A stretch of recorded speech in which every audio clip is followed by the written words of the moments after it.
Hello again, and welcome to our next video in our ACT test preparation series.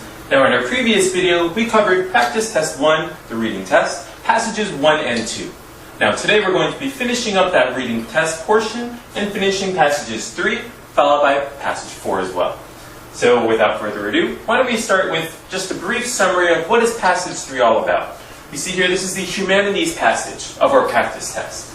We read in the third passage, an author is describing her exploration through her own life story and the stories that she writes of the complex relationship between immigrants and the United States. And this is the humanities passage of the test. As such, I would say this is actually a little bit more of a difficult passage that we have here.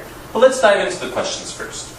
So our first question is question number 21. Question 21 asks us, one of the main arguments the author is trying to make in the passage is that, well, clearly we do have a main idea type of question here, and we can see the main idea is very clearly stated actually. The thesis of this particular argument is stated from lines 44 through 47. If you take a look in the text itself, we can see here, my literary agenda in line 44 begins by acknowledging that America has transformed me. It does not end until I show how I, and the hundreds of thousands like me, have transformed America.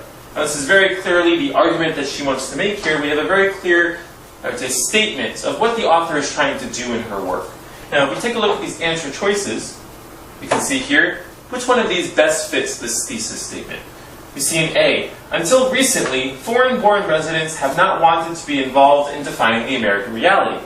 Now this does not actually line up to what we just read, and this point is actually not at all discussed in the passage as a whole, so we can cross off A. If we take a look at B, we see non-Western immigrants are changing the definition of what it means to be an American. Now this very clearly does line up with what the author's main idea is, as we just stated here. So we're saying here how the author is trying to show how these immigrants have changed America, and that's exactly encapsulated by this answer choice in B. So why don't we take a look instead at C and D just to make sure. Now, answer choice C tells us that the United States immigration policy is inherently unfair.